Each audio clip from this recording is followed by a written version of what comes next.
I don't like this wall and I'm gonna break it. But wait a minute, can I? Can I drop down the walls of my home whenever I want?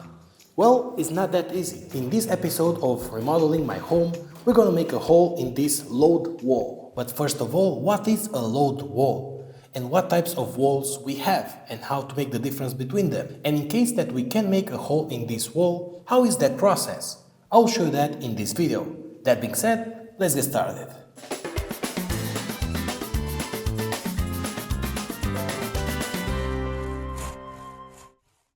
Check this out, guys, even inside of this motor we have a tiny PCB. Nowadays PCBs are everywhere, that's why I want to talk about the sponsor of this video, PCBWay, because if you have some kind of prototype or you are working on a project, if you want to make professional PCBs, you should definitely check their services for PCB prototyping, but also for CNC milling of metal parts, of mold injected parts of plastic or 3D printed parts, and much more. I work a lot with printed circuits and I think I've made more than 100 PCBs, and each time that I use their services, I get very good results. The tracks are perfect, the VS are perfect, everything is working nice, and the prices are so low that even if you make some kind of mistake, you can reorder the PCB once again, getting better and better till you have a final product. So have in mind, the next time that you have a project with a PCB and you have some Gerber files, check the PCBWay for their services. And now let's continue with this video. What's up, my friends? Welcome back. In case that you are in the same situation as I am, that you want to throw down a wall to make the space a little bit bigger, you have to know what type of wall you will be throwing out. Because if this is a load wall, you can't just break it down, because that's why it's called a load wall. It hangs all the load of your home. So if you throw it out, your ceiling or your home might collapse. So before I go ahead and throw down this wall and merge together these two rooms and make my workshop a lot bigger, which by the way will be awesome, let's just see what type of walls we have. So we have the facade, then we have the partition, and then we have the load-bearing wall. Let's just start with the first wall, which is the partition.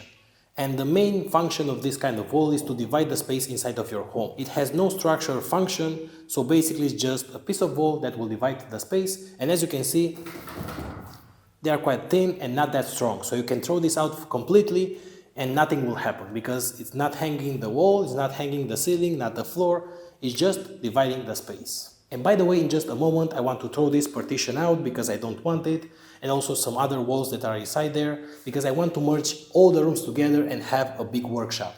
And since this is drywall, I can just throw it out. The next type of wall that we have is the facade, and the main function of this type of wall is to separate the exterior from the interior.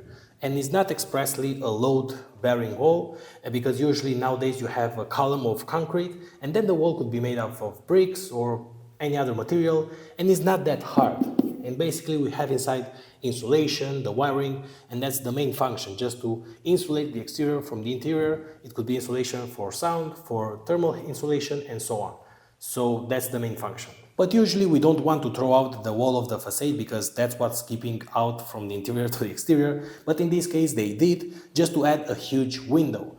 But in other cases, in the only other cases that you want to throw down the facade is in case that you want to add another room, because otherwise you will be just having a hole from the interior to the exterior, which we don't usually want. And the last type of wall that we have is the load-bearing wall. So as its name implies, it hangs the weight of your home, and not just the ceiling but the entire home. So if you have a second or a third floor, it will also hang that weight. So under no condition you should throw this wall without consulting with an architect or making some previous steps, which is what we will do in this video. But obviously the question that appears is, how do I know if this is a partition wall or is a load-bearing wall, in order to know if I can throw it out or not?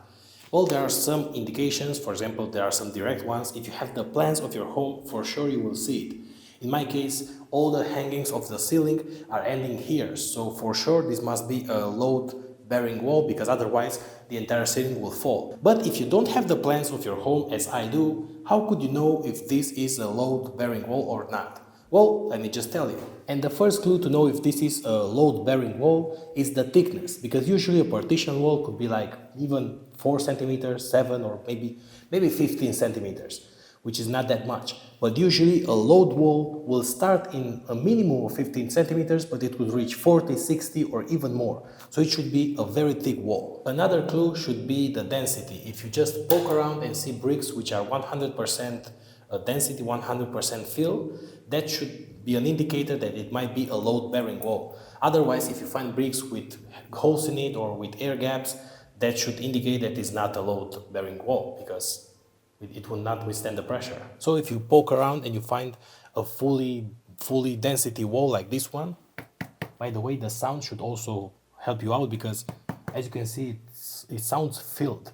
It's like it's a filled wall. As you can see, it's a filled brick. It's very hard. In this case, this is a load-bearing wall, but in your case, it might not be. But the sound and also the structure of the wall should help you know if this is a load-bearing wall or not. Next, one of the most important clues that you should see in your home that will help you to know if this is a load-bearing wall or not.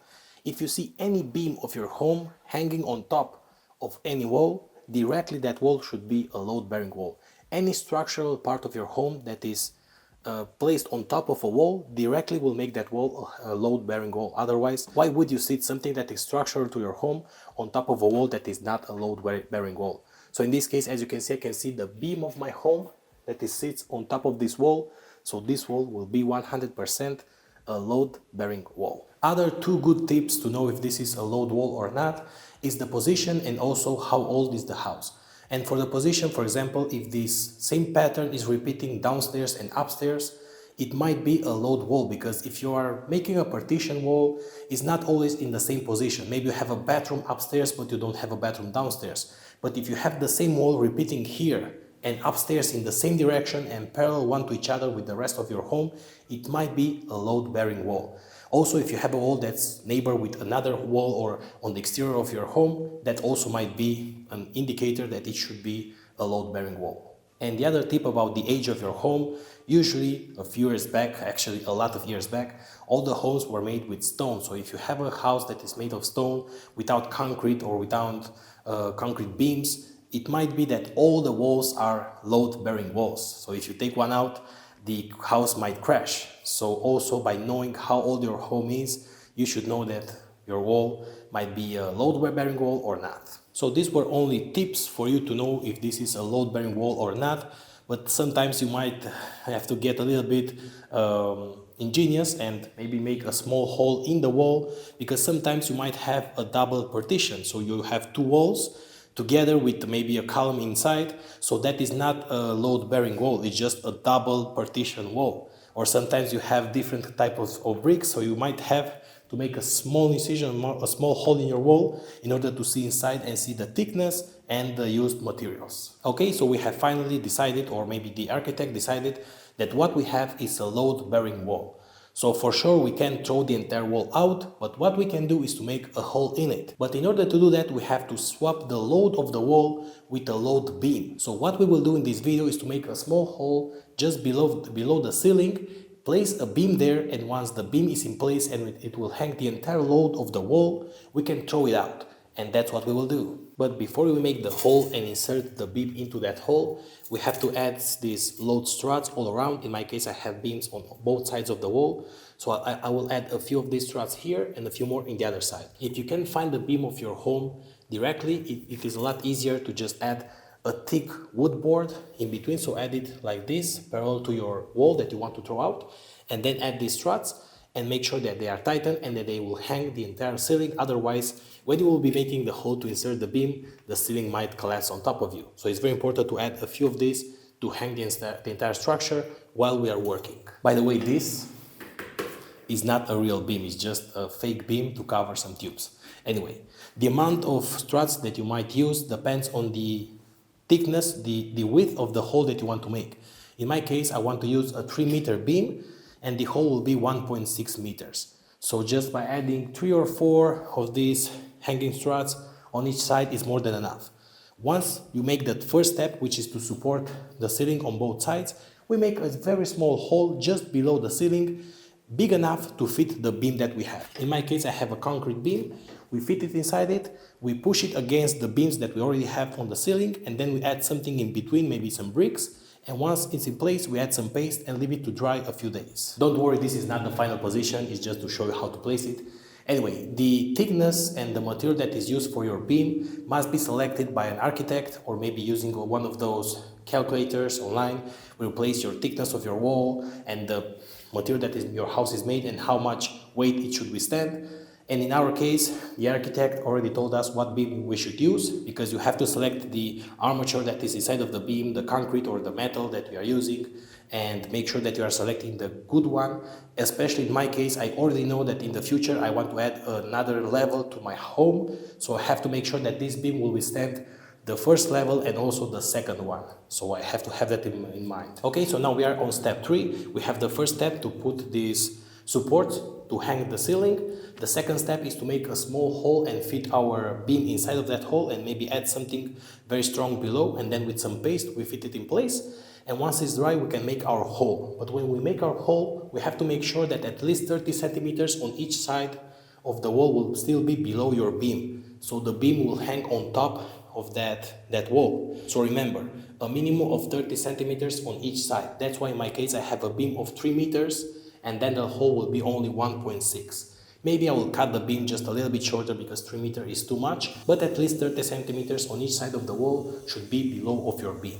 Okay, so once we have these 3 steps, we are ready to make the hole in the wall. So what I recommend you, maybe with the angle grinder, just cut the shape of the hole that you want to cut in order to not affect the rest of your wall. And then maybe with an electric hammer or just by manually, make a small hole and then just start taking out the bricks. And that's it, and that's what we'll make now.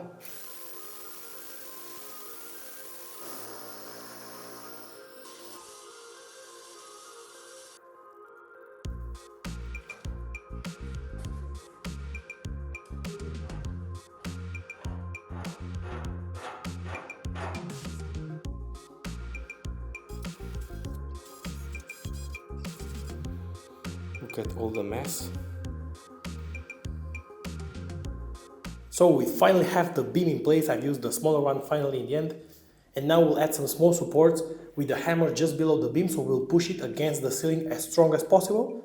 We add the paste, some mortar, let it dry for a few days, and then we can cut the hole. We've said 160 in width, and then we'll have our pass, we'll have our door. Okay, so I've measured the distance that we want to cut below the beam. I've placed the laser so we know that we go perfectly vertical, and now using this panel and the spray I will mark the line and we will cut it. And it's very important to make a hole here and another hole below till the other side, and make another line on the other side and cut it, in order to make sure that we cut it on both sides on the same level and have a straight wall.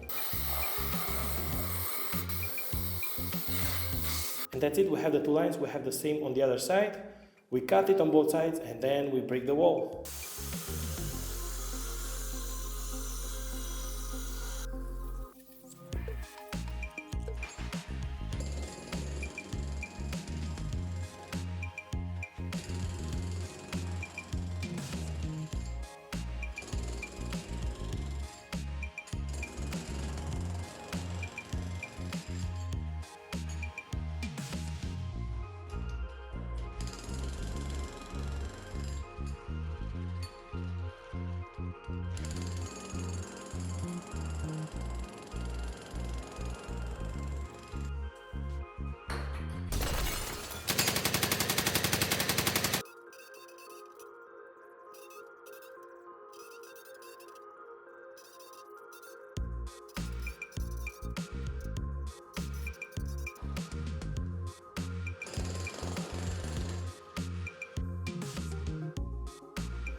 Okay guys, so for you this was just a few seconds, but for me this was a few weeks because I made a lot of more stuff to the workshop.